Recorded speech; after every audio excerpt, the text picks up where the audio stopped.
When you can't digest any more food, you're done. That's the end of it. That's all there is. I don't understand what's so difficult about this to comprehend.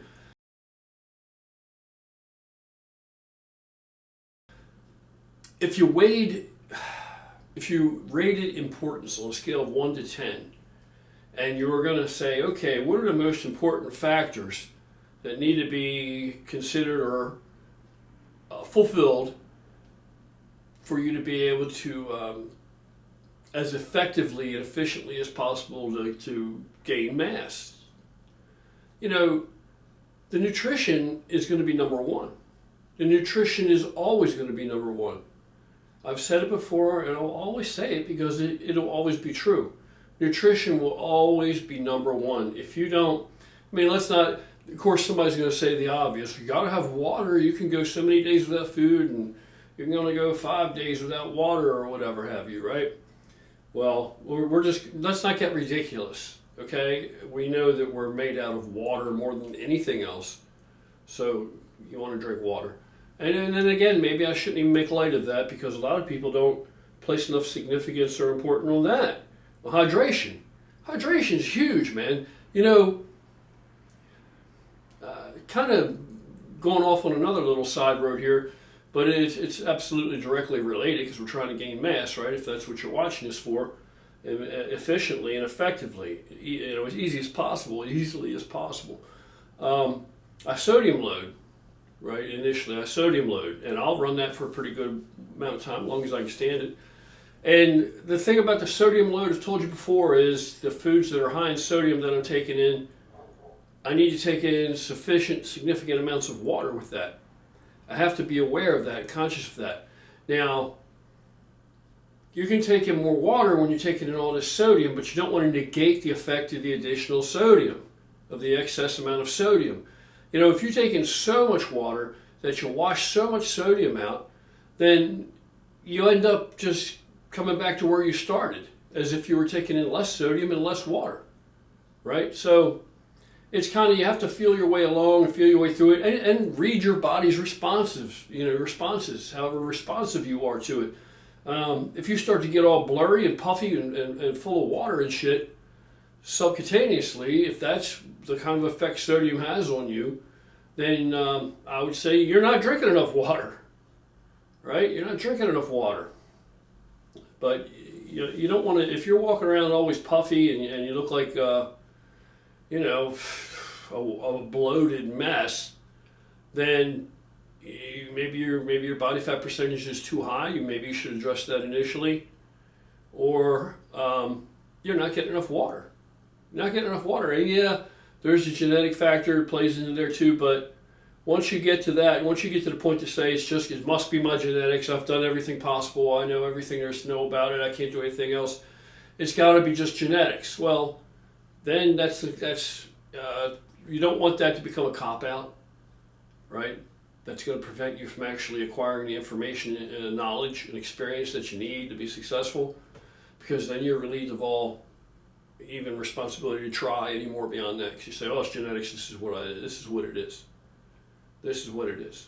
You know, I see some of these guys, there's a guy in the gym, and I see he trains hard, but he does a lot of stupid shit, to be frank. The only reason I noticed this guy is because I have kind of taken an affinity for him. He's an underdog, and I'm kind of rooting for him. But his physique literally really hasn't changed in the past year, and he trains, he's in there all the time. It hasn't really changed in the past year except to get more bloated. He hasn't gained doesn't look to be a pound of muscle. And not an ounce actually, but he just looks more bloated. He looks fatter. He looks like he's more bloated. You know, and yeah, that's a big genetic thing. Actually, obviously he has some kind of sensitivity to estrogen, I would say. So he's probably, we don't know what he's eating, we don't know what he's putting in his body. But I guarantee he's not drinking enough water because I have never, ever, ever, ever seen him consume water in the gym. And I will go to the extreme, like I said, when I'm sodium loading, I will even drink Pedialyte, the big bottle of Pedialyte, you know, the adult size bottle, $6.99 or whatever the hell it is of Pedialyte. I will actually drink a Pedialyte. And it's not the most delicious, refreshing thing to drink. So if it did not absolutely serve a purpose and merit spending $6.99 for it, let alone choking it down because it tastes like seawater, I wouldn't be drinking it. I absolutely wouldn't be drinking it. If I didn't know if it was working or not, if I thought, well, this is supposed to do what I wanted to do, if I didn't know and see it and see myself responding to it, I wouldn't be wasting my time with it. I actually will drink Pedialyte while I train. Sip on that Pedialyte, get that water in there where you need it to go. But, so this fellow, even though, you got all these unknown factors and the genetic issue is huge, I still can't help but believe, because I've never seen it fail, that if he and I trained together, if he was part of our, like Rob and myself, and if we trained with him, brought him in with us to train, I can't help but think he would get harder. He would be harder, because I guarantee you, to get on the inside and find out what his diet's like and his hydration, I'm sure that there's a lot of room for improvement there that would show on his body. Absolutely. So that's why shit like this is important. All these little things I try to put out there, it's why they matter. You may say, oh, I don't feel like watching this boring ass video. Hey, that's fine. If you already know it all and you're already quite successful. But you know what? If you're not successful, instead of being stubborn and bullheaded, maybe you should look at some of these things I'm talking about. And the real gist of this video, I had intended it to be that when you're finished eating, when you get to the point you cannot pound any more food down per day, you're finished growing. Wherever you're at, you're done. You're done. Unless you can maximize caloric density from the same amount of food, the same volume of food, but higher calorie food, or macros are arranged in some other order that you're still going to get a positive. You continue to get, maybe eke out some additional gains from it. But I've already done that. That's why when you see me eating these really simple to digest foods that a lot of people are going to think, oh, that's some crappy food. Why not just eat this and that? Well, if I eat the commonplace bodybuilding typical shit that you think people eat, which they do, but if I ate that only, the volume of food would be such that I'd never hit the numbers. I'd never hit the same numbers because I can't digest all that food. I can't digest it, let alone assimilate all that food. I can't. I'm just too old now. All my parts are old. They're 58 years old. My digestive system is 58 years old. It's high mileage. I can't do it. So that's why nowadays, I did it when I was younger. I could eat complete, huge, solid food meals all day long. All the typical staple bodybuilding foods you would expect, and put the size on. But, now I have to go and get a little bit more clever about it for myself and find shortcuts where I can, or hacks, they like to say. That's not my time period. It's new, but relatively, but that's what they say, right? I look for these things and I find these things, and then I try to exploit these things, roll them into my own regimen and enjoy what they bring. It makes it possible. But now I have actually reached that point. My weight had plateaued at 265, 266, 264, around in that area. And I wanted to gain a little bit more size. I was hoping to get into the 270s. So I tried to step it up the food. I gave it a little break. I hit this plateau and I walk on a shelf, and I hit, and then I come up, and I hit a plateau and I walk on a shelf. Let everything stabilize, and then I come up. I don't just bump it up, just continually. So when I decided to step it up, I bumped it up, and my body didn't like it. My digestive system was like, no, screw you. We can't handle any more volume. You're not putting all this food in me. It's not going to handle it. I'm not going to have it. So started having digestive issues. A body let me know, and anybody's body will let you know. It's just the point I'm making is, as an older guy, my body can't take the same beating and abuse, and that's what it is, basically, only here in the USA, right? Can we have an endeavor such as this where we can literally abuse our digestive system, because we can afford or have access to so much food as to place that kind of strain and workload on it, commercial grade workload on it. You know, God bless the USA, but you know, or we're blessed to even be here, or have it like that, or have the possibility of being able to do that. So I can't eat any more food. So that pretty much leaves me to, well, this is pretty much the most mass I'm going to put on. I may eke out a pound or two here or there, but that's going to be that. So I've already started hardening up a little bit. So I've already switched things around, switched up some food items to start hardening up a little bit. And we're going to see how that happens. So if I can maintain this weight, which is, like I said, you know, I'll make an improvement or a gain, and then I'll plateau and I'll leave it there and I'll walk that shelf for a while. Because if I'm maintaining in a way, there's an essence there that you're actually still gaining. If you're maintaining and you haven't lost what you've gained, you're still winning. Because the moment that you take your foot up off the gas, whatever it took to get you there is also maintaining you there now, okay? It may not be the additional excess that's going to take you, you know, above and beyond that again. But right now, if you can be happy just maintaining what you've, you know, just put on because you put so much on so quickly, you're still winning. Because if you don't, you're going to go back down. You're going to go back down. So I'm maintaining it, and I'm just going to switch things around, keep the calories where they are, and just switch the ratios around in the macros and you know, and food sources, so that I can. Everybody, now it's an overused term, recomposition. Now it's overused. Freaking guys calling things recomp, they don't know what the hell it is. You know, a recomp is when you don't really lose any weight, you don't really necessarily gain any weight.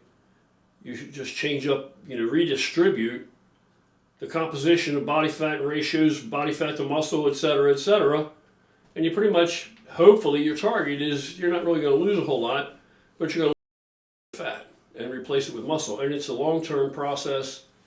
You know, it doesn't have to be, I'm not going to sit here and tell you that you're going to be able to do it as readily as I'm going to be able to do it. Maybe you can do a better job at it than I can do, but odds are likely you don't have that experience, and your body's so not programmed. I've done it so many times.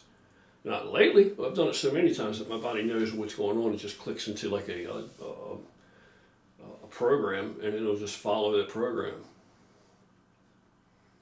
So, and like I said, there are all kinds of details that I attend to that other people don't even realize or meritorious, like you know, like the Pedialyte, the $6.99 a pop for Pedialyte every workout. Who the hell's going to do that? You know, I mean, a hobbyist who's going to do that, right? And then if you do that, how much is that going to help when there's a dozen other small things I do along with that, in conjunction with all of that? It's not just that. You know, it's not any one given thing. Not any one given thing. But the one given thing that I hope you can take away from this, these more recent videos, is the food choices. If you can't pound enough calories, you can find other food choices to make it easier. Because to get more calories, you don't necessarily have to start out with more calories.